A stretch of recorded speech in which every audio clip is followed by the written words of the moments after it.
Apa kaidahnya?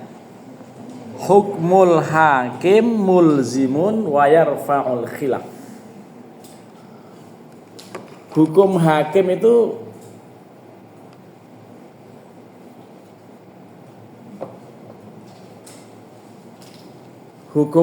itu mulzimun. Ya.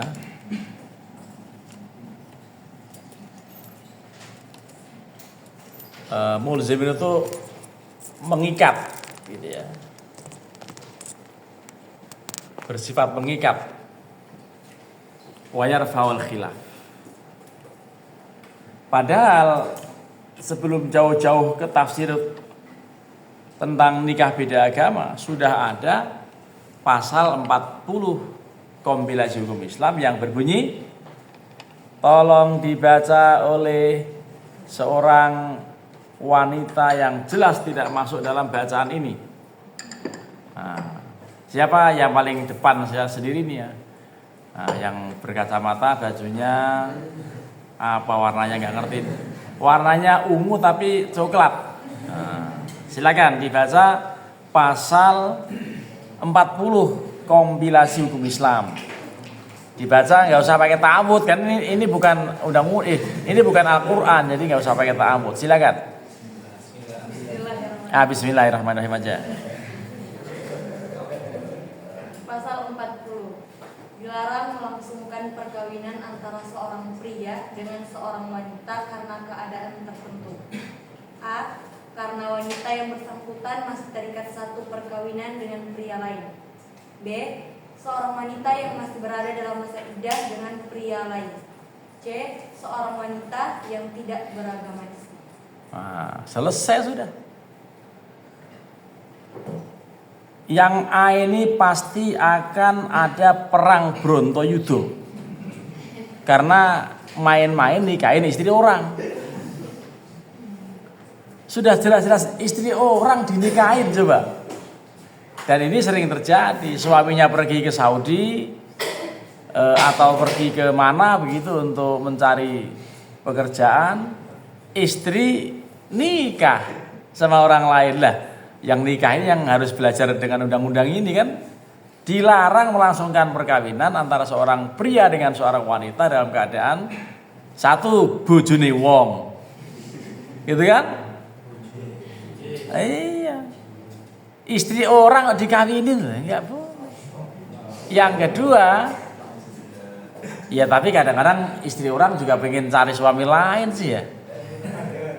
Apa namanya? Pengen dapat pil pria idaman lain.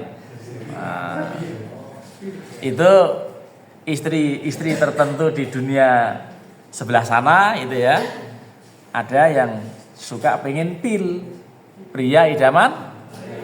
Tapi di lain sisi ada suami yang pengen punya will. Apa itu? Wanita idaman lain.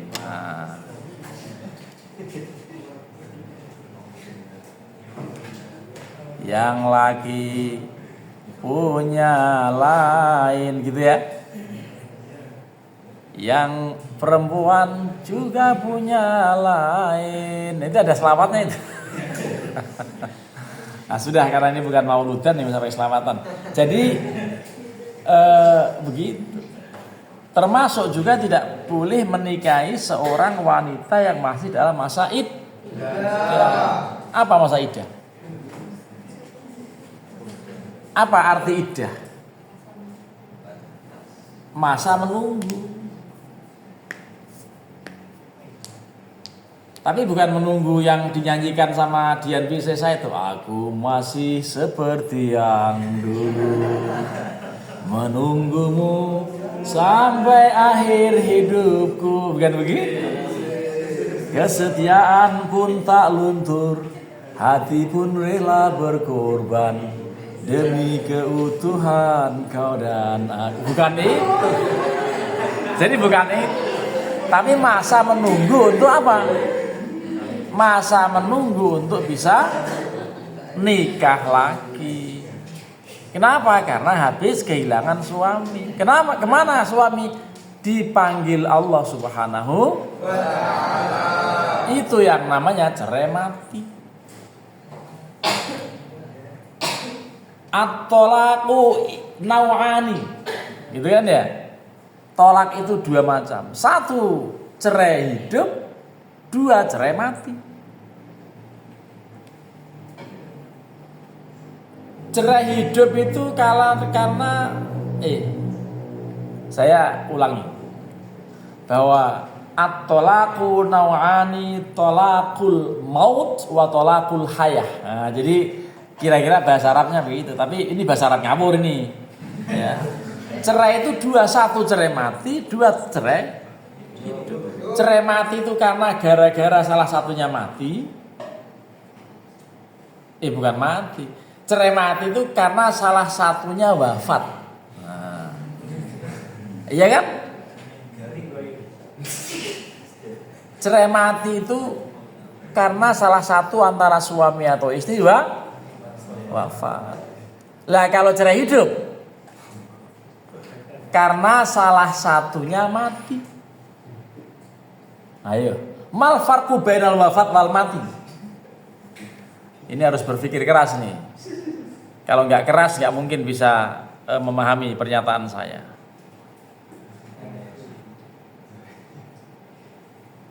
Cerai mati karena salah satunya wafat. Cerai hidup karena salah satunya mati. Bagaimana memahaminya? Mati selera, mati rasa, mati nafsu, gitu. Tidak lagi berselera dengan istrinya, tidak lagi punya rasa sayang dengan suaminya, tidak lagi punya nafsu dengan pasangannya. Akhirnya apa? Tertarik dengan yang di luar. Sehingga kalau ada seorang ulama yang mengatakan sentuhan kulit tidak batal asal tidak nafsu, umumnya sekarang suami sama istri nggak pada batal. Karena apa? Istri nggak nafsu sama suami, suami nggak nafsu lagi sama istri, gitu ya. Itu kata hadis dhaif. Ya. Suami yang kurang ajar, gitu ya. Itu akhirnya apa? Karena salah satunya mati rasa, hidupnya rasanya sama yang lain, terjadi cekcok, berang berontak dan akhirnya apa?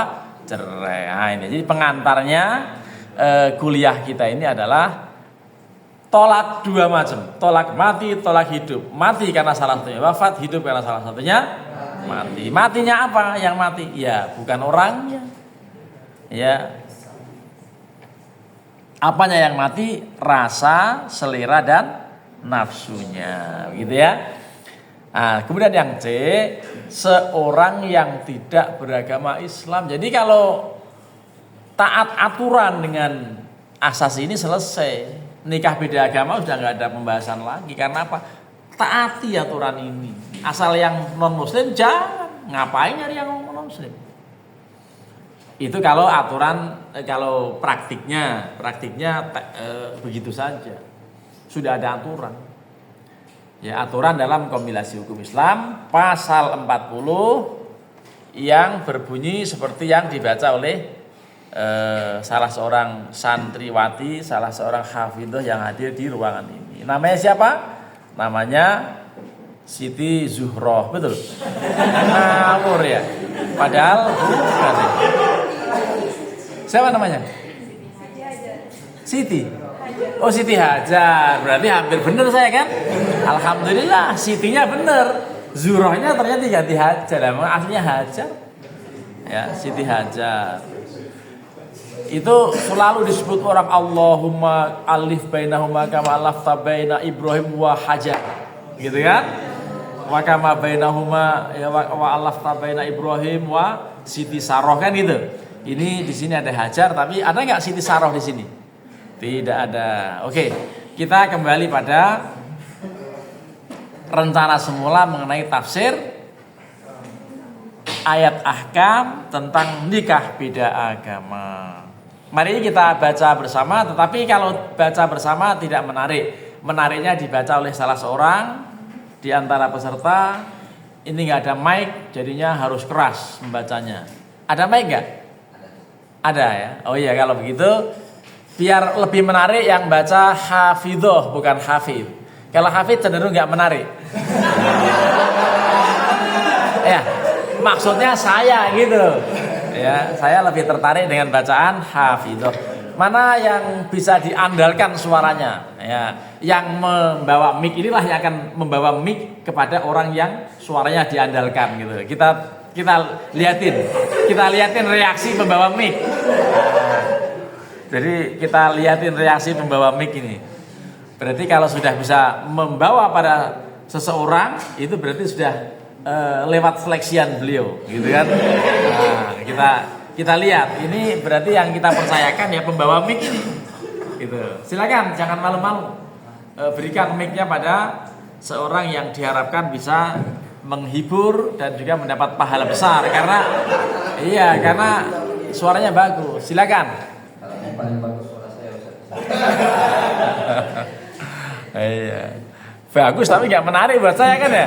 Nah, silakan.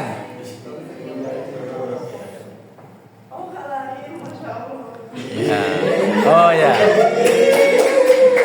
Baik. Jadi mic disampaikan tapi menyebut nama. Ini penting ini menyebut nama ini. Silakan nama yang disebut untuk segera membaca.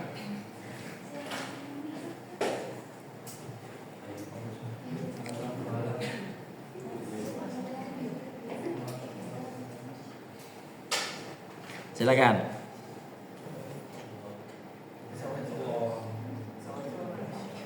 A'udzu billahi minasy syaithanir rajim. Wa la tankihul musyrikati hatta yu'min. Wa la amatun mu'minatun khairum min musyrikatin walau a'jabatkum. ولا تنكحوا المشركين حتى يؤمنوا ولعبد مؤمن خير من مشرك ولو أعجبكم أولئك يدعون إلى النار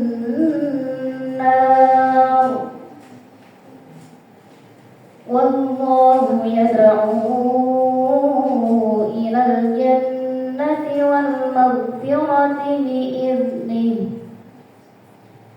ويبين آياته للناس لعلهم يتذكرون.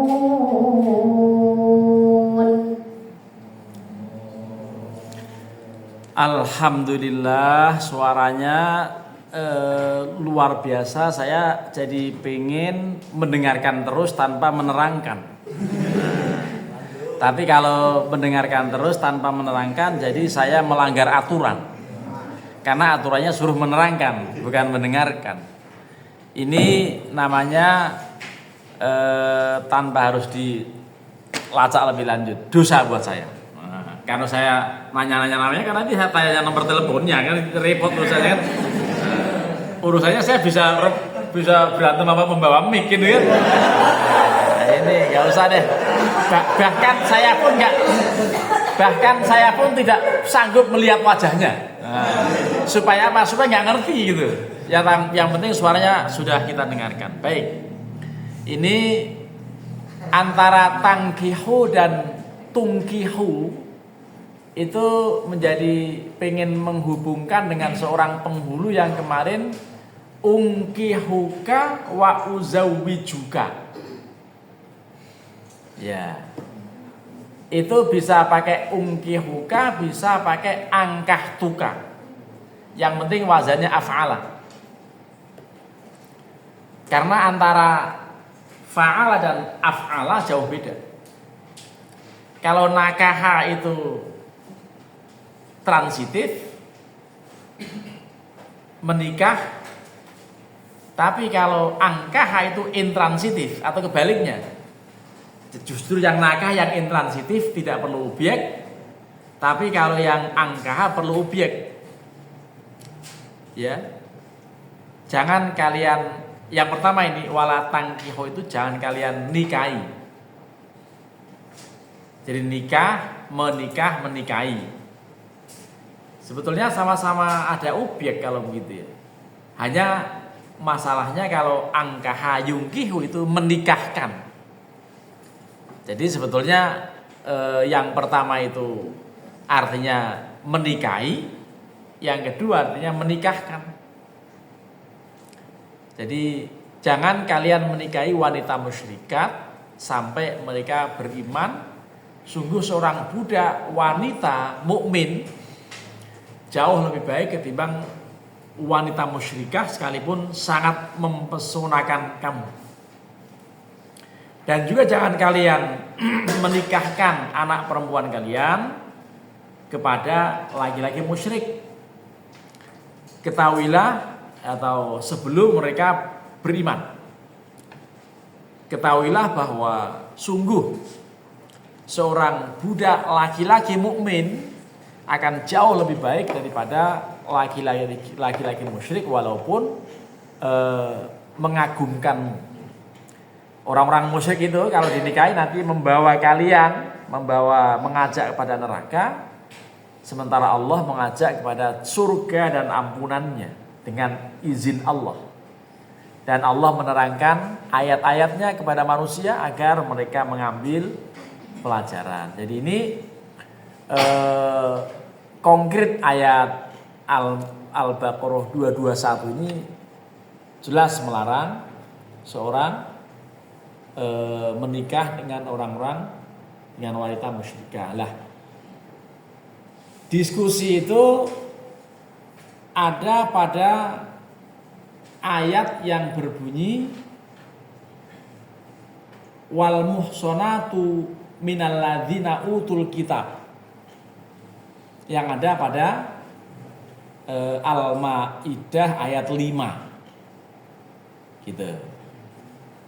Kemudian nanti kajian ini karena memang hanya 3 kali pertemuan kalau nggak salah, itu pun temanya beda-beda, maka kita harus langsung menghubungkan dengan ayat yang membolehkan menikahi wanita ahlul kitab.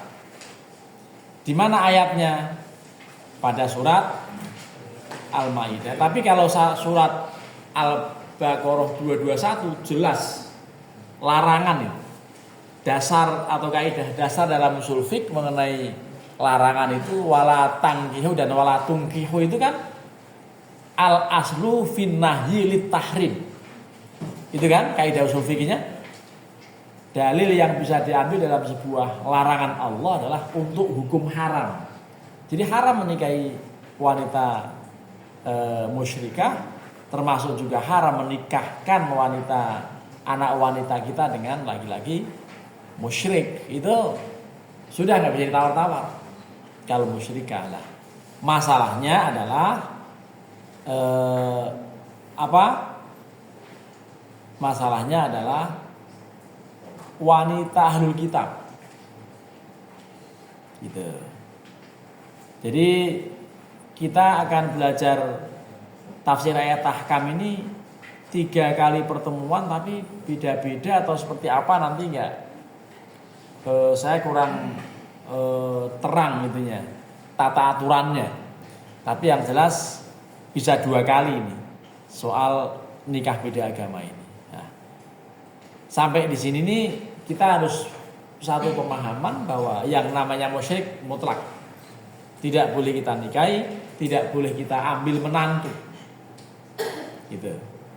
Ya, yang musyrik. Nah, masalahnya ketika terkait ahlul kitab. Gitu. Coba kita telusuri kandungan-kandungan hukum yang ada pada ayat ini. Jadi sekaligus nanti akan diterangkan. Al-hukmul awwalu hal yuhramu nikahul kitabiyat. Ini pada halaman berikutnya lah kita lihat. Apakah diharamkan menikahi wanita-wanita kitabiyat? Dalla qaulu ta'ala wala tungkihul musyrikati hatta yu'min. kalimat jangan kalian menikahi wanita-wanita musyrikat sebelum mereka beriman. Ala hurmati nikahil majusiyati wal wathaniyah. Jadi ini yang masuk dalam kelompok al-musyrikat adalah dua orang ini. Siapa? Majusi dan penyembah berhala. Majusi penyembah apa? Penyembah api ya. Majusi dilarang menikahi, penyembah berhala juga dilarang menikahi. Wa amal kitabiyatu fayajuzu nikahuhunna liqaulihi ta'ala fi suratil maidati wa ta'amul ladina utul kitab ya wa ta'amul ladina utul kitab halul lakum wa ta'amukum halul lahum wal muhsanatu minal mu'minati wal muhsanatu minal ladina utul kitab. Ini jelas ya, boleh kalau kitabiat, khususnya kalimat terakhir wal muhsanatu minal ladina utul kitab. Dan wanita-wanita muhsanat, wanita-wanita yang baik, yang menjaga dirinya, yang apik, yang akhlaknya baik dari wanita-wanita ahlul kitab. Ai al-afifatu min ahlil kitabi wa hadza qaulu jumhuril ulama wa bi qalaimatul arba'. Jadi jumhur ulama, imam-imam yang 4 mulai dari Imam Abu Hanifah, Imam Ahmad bin Hambal, Imam Malik, Imam Syafi'i semua sepakat menyebutkan bahwa hukum menikahi wanita ahli kitab itu boleh. Tetapi kemudian wadhaba Ibnu Umar radhiyallahu anhuma anna ila tahrimi nikahil kitabiyat wa kana idza su'ila an nikahir rajulil an-nasraniyata awil yahudiyata qala haramallahu ta'ala al-musyrikat 'alal muslimin wal a'rif syai'an minal isyraq a'dhama ya min antakul mar'atu rabbuha Isa aw 'abdun min ibadillah. Jadi alasan Abdullah bin Umar wanita ahlul kitab termasuk haram, Yahudi Nasrani pada zaman beliau hidup itu juga haram menurut Abdullah bin Umar.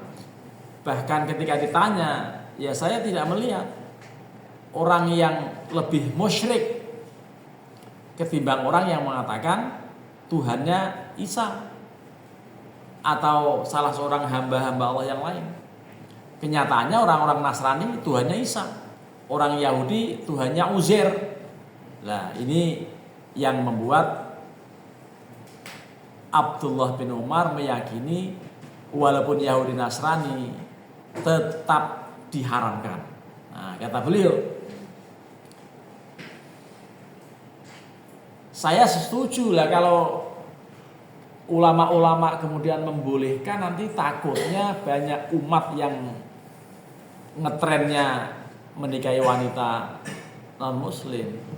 Jadi khawatirkan yang muslimah menjadi nggak tersentuh gitu. Itu dikhawatirkan. Ini wa ila hadza dhahabal imamiyatu wa ba'du zadiyati wa ja'alu ayatal maidati mansukhatan bi hadhil ayah naskhal khas bil am. Nah, ini kajiannya begitu. Bukan hanya Abdullah bin Umar, tetapi siapa? Ulama-ulama Syiah Imamiyah, sebagian Syiah Zaidiyah, dan mengatakan surat Al-Maidah ini khususnya ayat 5 itu telah dinasakh ya dengan naskhul khas bil am. Yang umum dinasakh dengan yang khusus. Ya, ini memang tidak disampaikan oleh jumhur ulama, artinya berbeda dengan jumhur ulama. Tidak lazim yang khusus dinasakh dengan yang umum. Yang ada yang umum dinasakh dengan yang khusus. Itu yang disebut dengan leg spesialis, derogat, leg generalis, itu kalau bahasa hukum. Nasikh mansukh itu gitu. Ya.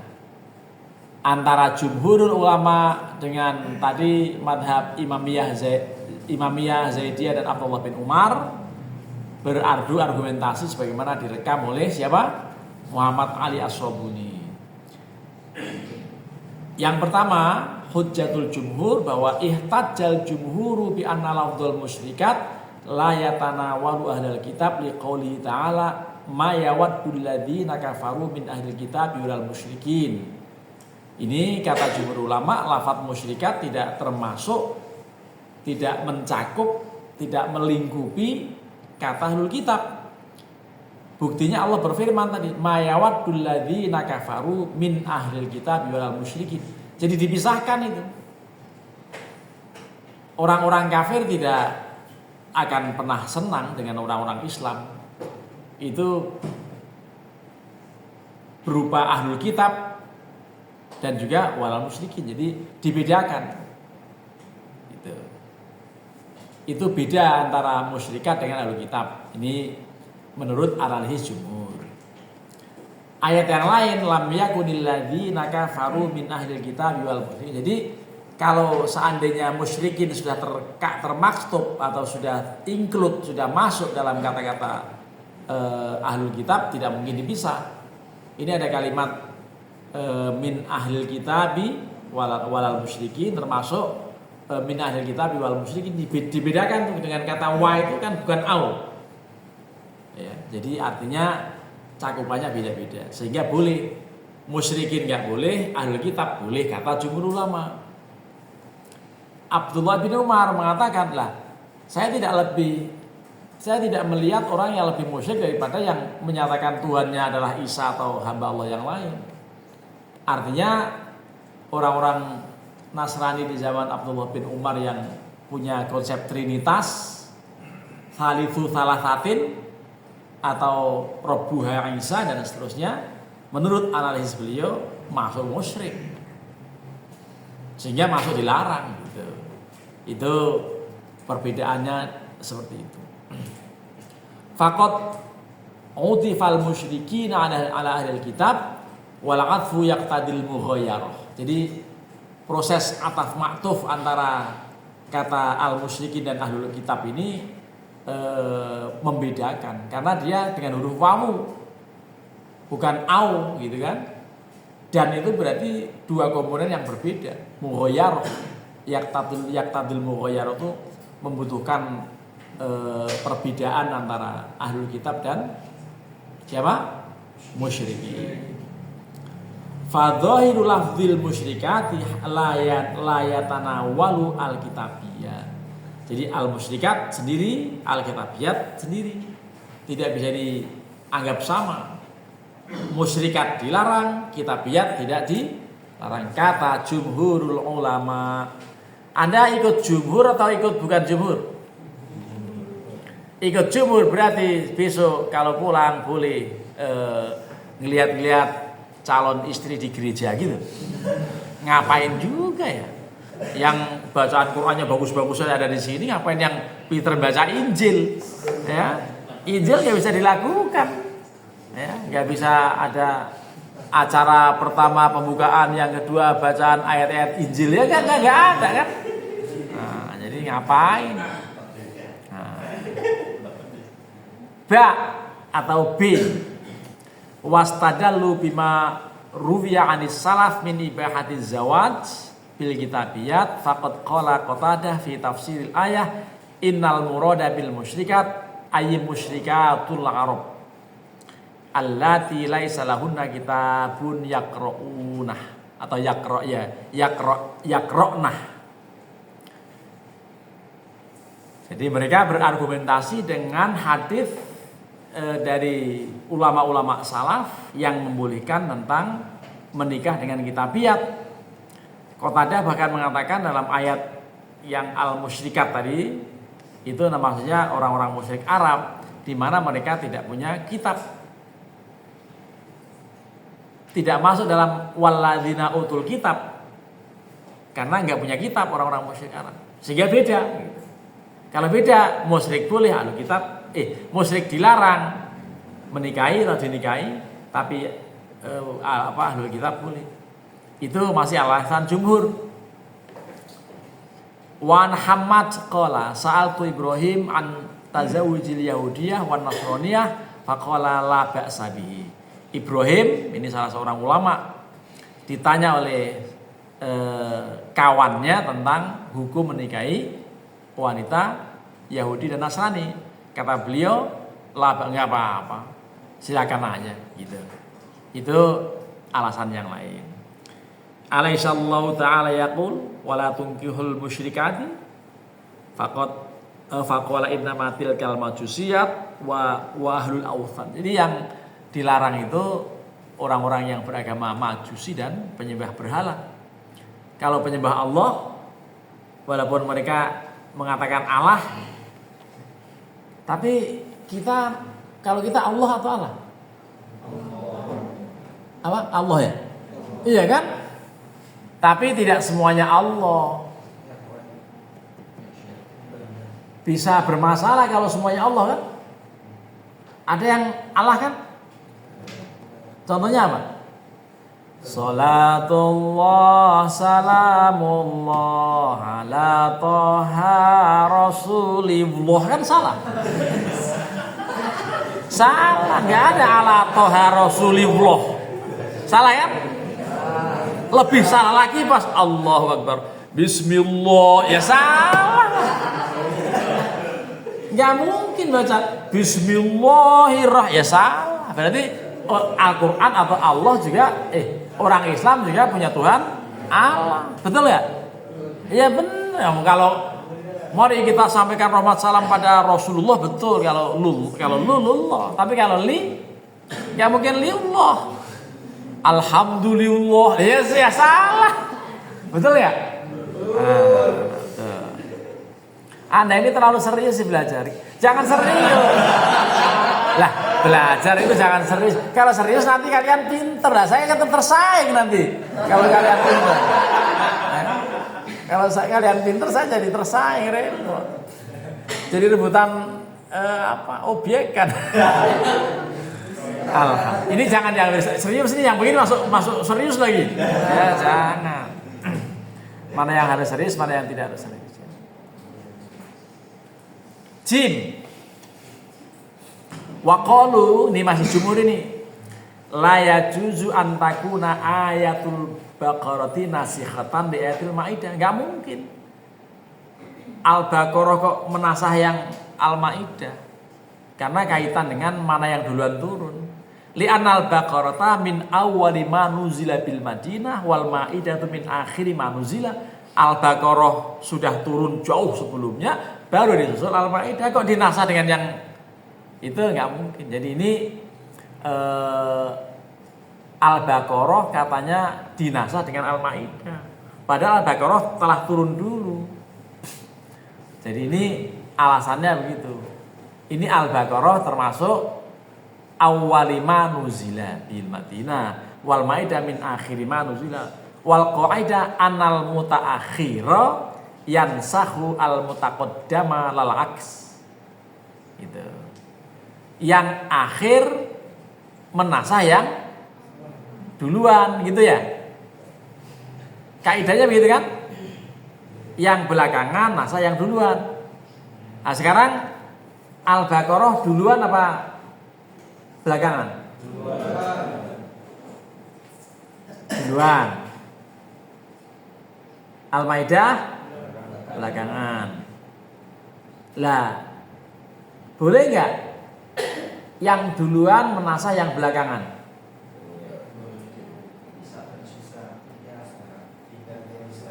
Yang duluan menasah yang belakangan. Ini kaidahnya anal mutaakhira yansahul mutaqaddama. Yang belakangan nasah yang duluan gitu ya. Bukan sebaliknya. Tapi sebetulnya logika ini pernyataan yang Jim ini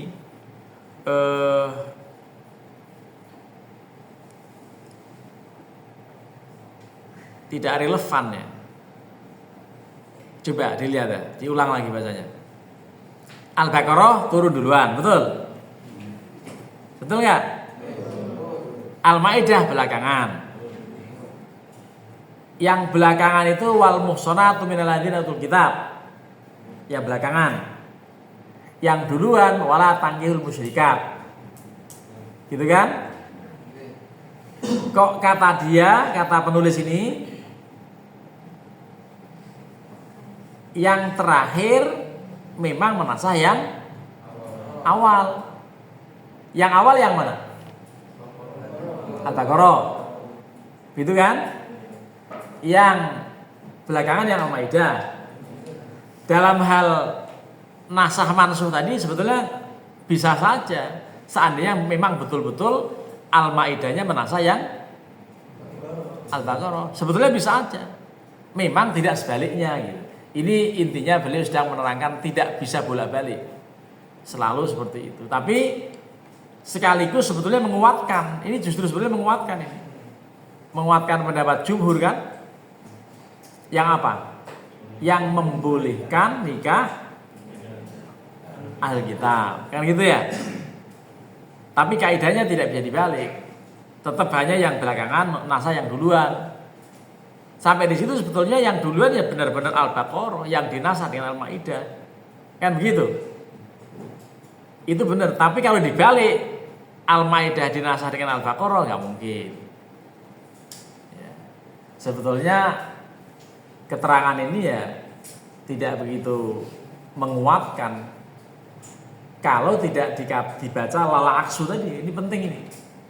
Ya tidak sebaliknya itu. Gitu. Nah, intinya kata nasakh mansuh itu tidak relevan. Contoh yang menjadi kesepakatan tentang nasakh mansuh ini. Kalau ini kan diskusi panjang ini. Tidak mungkin yang Al-Baqarah dinasakh dengan Al-Maidah atau sebaliknya gitu ya. Kalau yang tadi apa? Nashul am bil khas atau nashul khas bil am tadi yang di awal tadi kan ada yang begitu ya. Nashul khas bil am itu yang agak janggal. Karena kaidahnya apa? Nashul am bil khas gitu.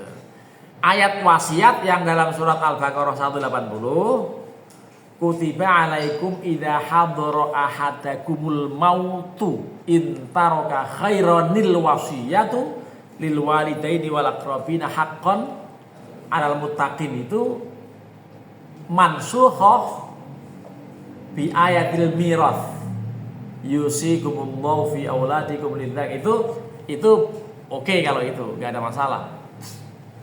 Tapi kalau ini masih diskusi.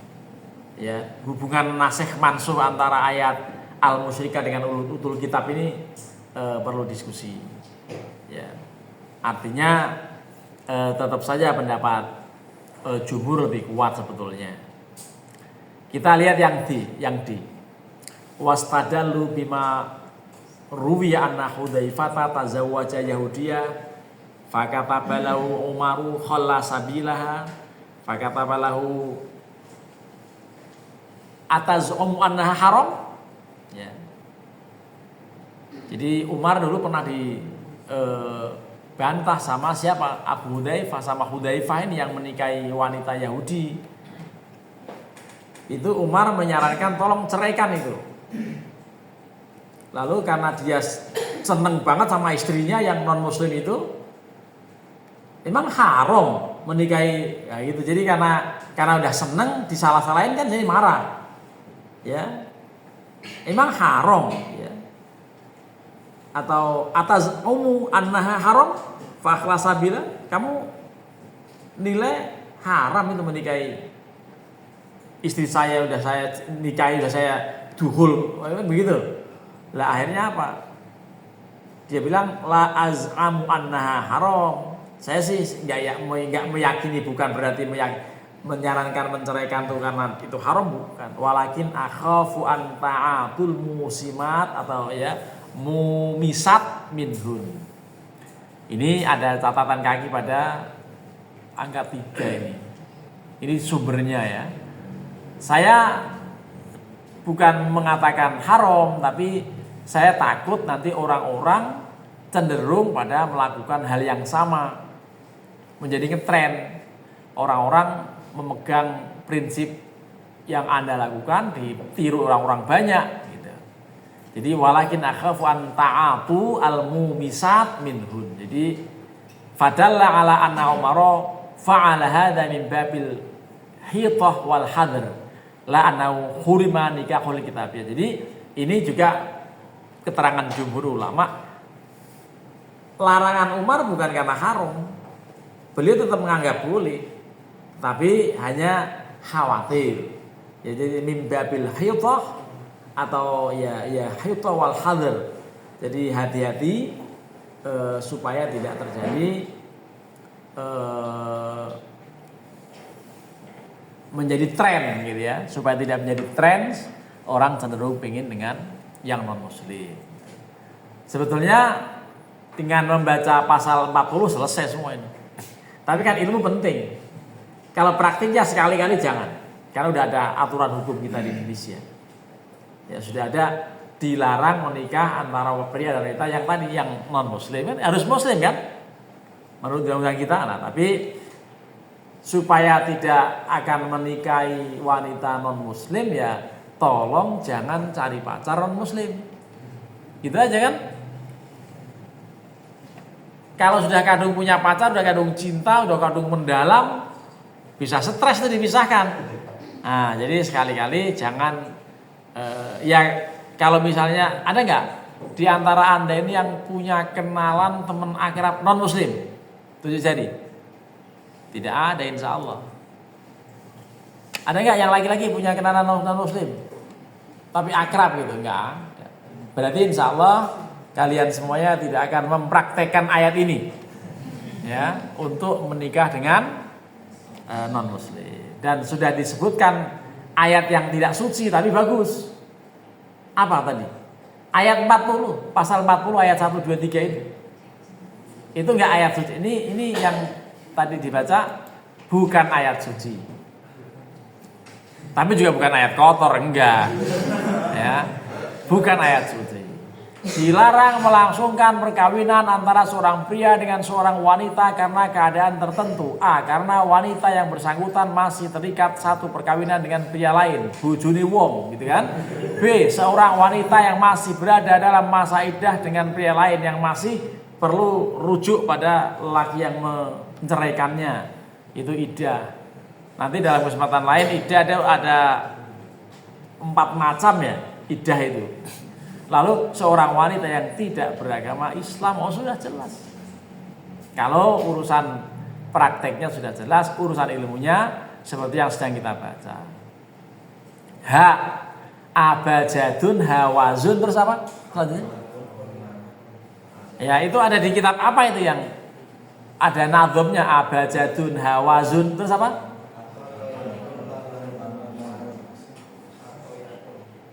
Abajadun hawazun hato, terus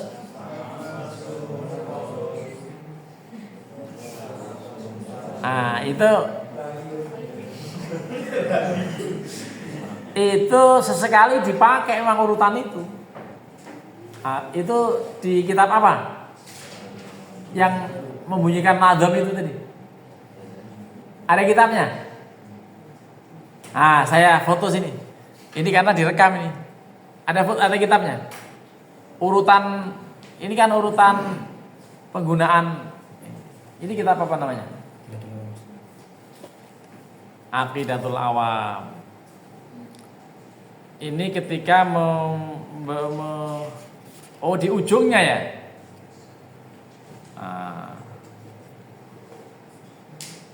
Ini enggak ada nadhomnya ini. Hanya ada kotaknya ini kan ya? Betul? Ya, inilah 1, 2, 3 dinyanyikan. Abajadun hawazun hatoyakun lamanun fasun.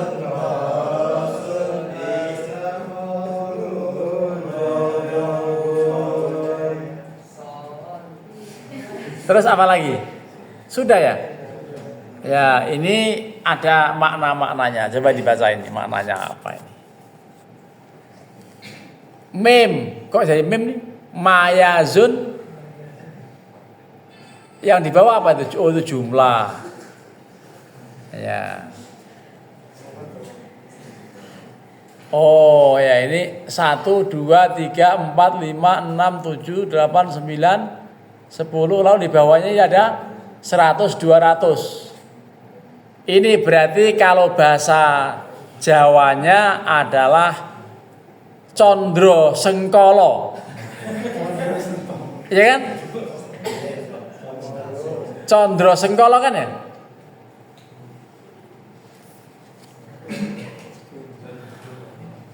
Wah, ini sarah baitipun kitab ngakidah punika wonten 57. Nah, di sini ya. Mulai dari abyatuha mayyizun bi'adil mujammali gitu ya. Tarikhuha li hayyun hurrin jumali. Ini di penghujung Aqidatul Awam. Ada pantesan sudah hampir selesai setelah kalimat was'alul karima ikhlasul amal wa naf'u kullaman bihi qad istaghal. Lalu ada abyatuha mayyizun bi'adil mujammali tarikhuha li hayyun hurrin jumali. Ini namanya condro sengkolo. Ya, condro sengkolo itu sandi. Ya. Punika sekawan doso sedoso pitu jumlah 57 dene titi mangsanipun khotam inggih punika tahun 1251. Sekarang 1446, 47 kan sekarang ini. Ya. Jalaran la punika 30 ya 10 ha 8 ya 10 lagi tadi ya. Dan seterusnya. Ini ilmu ini ada pada Syarah Aqidatul Awam, betul ya? Ya. Abajadun hawazunnya. Oke, jadi ini untung hanya sampai H. Abajadun H ini kan. Tapi itu urutan ABCD bukan? Yang di sini nih alif, ba, jim, dal, lalu H. Ada hubungan nggak dengan condro sengkolo ini? Ada nggak? Jangan-jangan nggak ada. Ini urutan aja, urutan abajadun hawazun. Memang tadi ada berikutnya apa tadi? Ya, karena ini sampai H ya sudah. Berikutnya punya wa za ha to gitu ya. Abajadun hawazun wazun ha to yakun. Ya.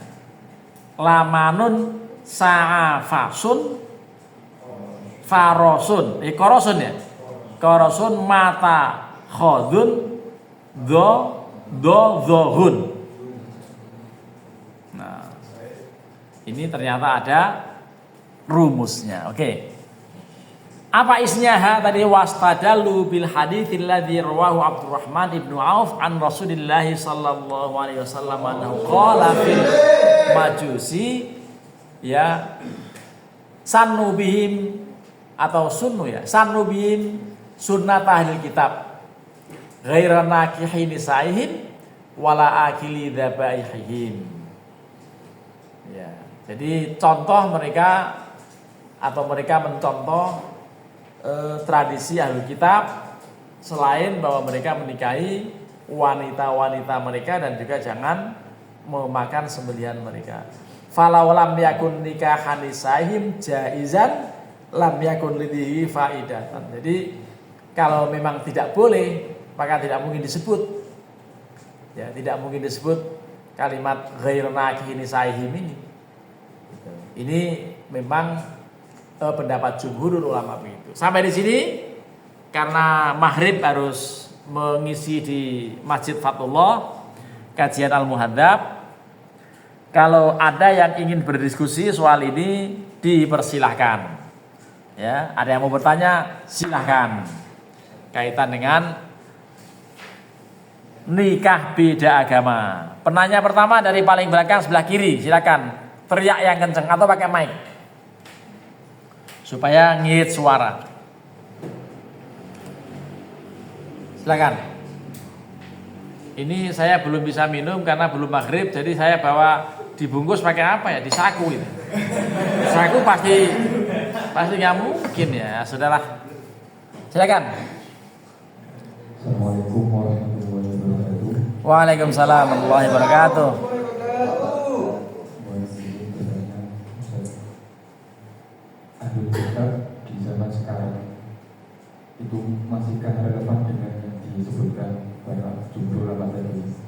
Soalnya dulu di pondok saya itu ada artikel yang membahas tentang diperbolehkannya nikah sama ahlul kitab.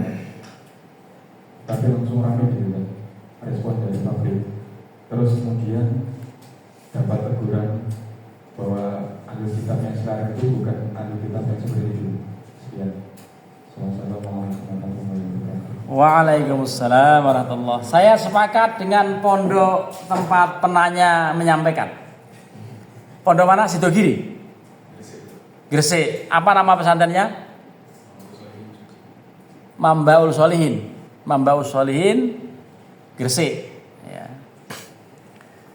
Ya memang ahlul kitab yang dulu dengan sekarang jangan-jangan tidak sama. Atau jangan-jangan sama-sama sifatnya yang akhirnya Ibnu Umar aja sudah mengatakan, saya tidak melihat orang yang lebih musyrik daripada yang menuhankan Isa, kan gitu. Jadi jangan-jangan semuanya sekarang ini sudah sama dengan yang disampaikan Abdullah bin Umar atau ya Ibnu Umar tadi yang mengatakan itu. Nah karenanya sebetulnya kalau mau rame-rame, waktu rame-rame dikutip nggak kompilasi hukum Islam pasal 40? Nah dikutip, sudah selesai dengan itu. Jadi kalau mau pakai hukum Indonesia, jangan pakai diskusi ulama. Ini ulama zaman dulu berkata begitu. Sekarang konteksnya lain. Ikut KHI sudah selesai kalau ikut KHI. Jadi kalau sudah ikut KHI, sudah nggak ada diskusi lagi. Saya sepakat mengatakan bahwa wanita-wanita yang beragama Kristen dan katakan Yahudi sekarang ini, apalagi Yahudi Israel, itu jauh beda dengan yang dimaksudkan oleh Al-Maidah ayat 5 yang dikatakan sebagai al-afifat atau wal muhsanatu minal ladzina utul kitab. Itu yang saya yakini.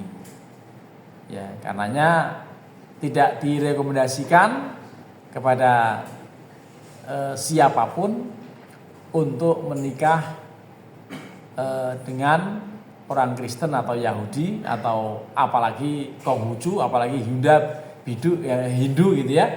Sudahlah ikut kompilasi hukum Islam pasal 40 ayat 3 saja. Selesai dengan gitu kan? Yang lain silakan, yang tadi membaca pasalnya akan bertanya. Nah, Siti Khadijah. Siti Saroh. Siti Hajar. Ini memang nama-nama terkenal nih Siti ini kan. Ada Siti Khadijah, Siti Saroh, Siti Aisyah. Tapi ini Siti Hajar. Silakan.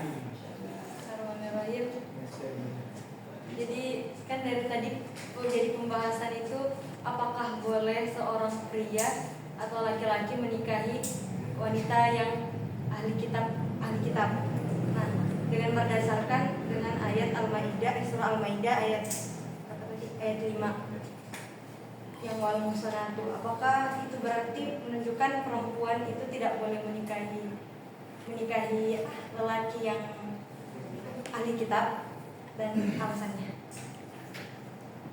Ayatnya kan memang dua ya. Jadi yang pertama itu laki-laki tolong jangan menikahi wanita musyrikat. Lalu Allah melarang lagi, "Hei, para wali. Ini kalian udah tua, udah punya anak laki perempuan. Para wali jangan kalian menikahkan anak perempuan kalian dengan dengan laki-laki musyrik." Sudah include dua-duanya itu. Kita nikah musyrikah nggak boleh. Kita punya anak muslim dinikahi sama lelaki musyrik juga nggak boleh. Kan gitu. Nah, pertanyaannya masih belum terjawab oleh ayat ini, berarti pertanyaan mengada-ada. Ya. Ada yang bilang nggak ada larangan kita menikah dengan laki-laki musyrik. Nggak ada larangan gimana sih? Betul ya? Ada yang suka bilang begitu. Tidak ada larangan kita nikah dengan ini yang ngomong ini perempuan. Tidak ada larangan kita menikah dengan laki-laki musyrik. Gitu kan? Nggak ada larangan gimana itu? Wala tungkihul musyrikat itu. Wala tungkihul musyrikina itu kan larangan. Nah, yang Anda maksudnya seperti apa? Kepada ahli kitab. Perempuan menikahi ahli kitab yang laki-laki. Kan di sini yang diperbahasan laki-laki yang beriman menikahi perempuan yang ahli kitab. Ya. Tapi tidak ada pembahasan perempuan yang mukmin menikahi laki-laki yang ahli kitab. Apakah itu berarti memang tidak boleh atau sama seperti laki-laki menikahi kepada ahli kitab? Atau masih jadi perdebatan juga? Itu juga perdebatan. Karena apa? Dibolehkan laki-laki menikahi wanita ahli kitab. Harapannya laki-laki menjadi orang yang kuat karena ar-rijalu qawwamuna 'alan nisa. Sehingga mereka akan ditarik ke masuk Islam. Dibolehkannya karena itu ilatnya. Lah pertanyaannya, ini kita muslim menikah dengan romo nggak mungkin nikah, menikah dengan pendeta, romo yang mewakili agama. Nah itu romo nama kalau itu menikah dengan laki-laki ahli kitab. Nggak ada alasan boleh, karena kecil kemungkinan dia bisa mempengaruhi dia masuk Islam. Ya ada malah dia kafir nanti kan gitu. Nah, jadi sekalipun nggak ada pembahasan, ada dalam mafhum mukhalafahnya itu. Ya dibahas, tapi kita tahu, oh ya kalau itu dibolehkannya karena dimungkinkan dia bisa menggait atau mengajak istri yang masih ahlul kitab ini menjadi muslimah. Tapi laki-laki yang masih non muslim ini sampai ada gagak berwarna putih. Ada nggak burung gagak warnanya putih ya, bukan burung merpati kalau gitu. Ya, tidak mungkin dia bisa mengajak untuk masuk Islam. Jadi boleh nggak? Ya sama-sama nggak boleh. Bukan sama-sama. Yang sana boleh, yang sini nggak boleh. Mukmin dengan kitabiah boleh, tetapi muslimah dengan kitabi nggak boleh. Begitu ya. Kalau sudah muslimah, jangan coba-coba mencari calon suami yang ahlul kitab. Sampai di sini pembahasan kita. Mohon maaf, dosen dimohon untuk mengakhiri perkuliahan saat azan berkumandang demi kedisiplinan jamaah santri. Nah, pengumuman ini akan saya rubah. Dosen tidak boleh memanjang-manjangkan urusan sementara di tempat lain sampai telat. Kita akhiri dengan sama-sama membaca kafaratul majlis. Subhanakallahumma wa bihamdika asyhadu an la ilaha illa anta astaghfiruka wa atubu ilaik. Tercatat kita bersama dalam 59,43 detik akan saya matiin kalau sudah 1 jam persis. Nah, dengan demikian nguploadnya budek gitu kan, karena 1 jam diuploadnya luar biasa ini. Sudah 57, 58, 59, 60, 1 jam penuh. 1 jam kita